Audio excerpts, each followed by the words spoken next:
তো হ্যালো বন্ধুরা, আপনারা সব কেমন আছেন? আশা করি সবাই ভালো আছেন। তো আজকে আপনাদেরকে আমি দেখাবো আমাদের ৫ গ্রাম মোড়। তো এটা হচ্ছে নবগ্রাম থেকে আসার রাস্তায় আপনার ৫ গ্রামে যদি আপনি ঢোকেন তাহলে এরকম দৃশ্য দেখতে পাবেন।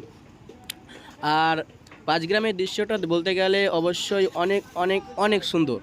তো এটা হচ্ছে ৫ গ্রামের আপনার যেখানে বাস স্ট্যান্ড, অর্থাৎ এই রাস্তা দিয়ে আপনার বহরমপুরে যাওয়া হয়।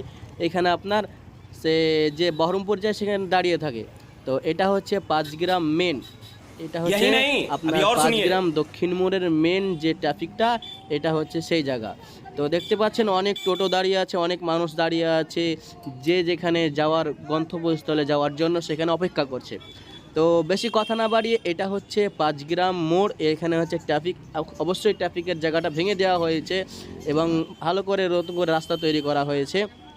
এটা হচ্ছে ৫ গ্রামের যে মেন জায়গাটা, এটা হচ্ছে সেই জায়গা।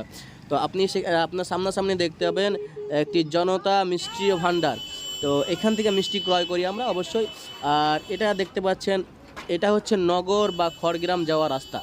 তো এখান থেকে যে টোটোতে আমি বসে আছি, এখান থেকে আমি সেই রাস্তায় দিকে যাচ্ছিলাম, ওই জন্য এই ভিডিওটা ভালো করে আসেনি।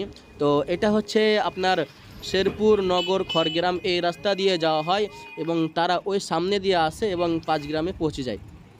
তো এটা হচ্ছে সেই ৫ গ্রাম মোড়।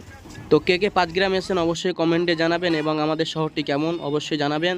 তো আবার কোনো দেখা হবে নতুন কোনো ভিডিওতে। সবাই ভালো থাকবেন।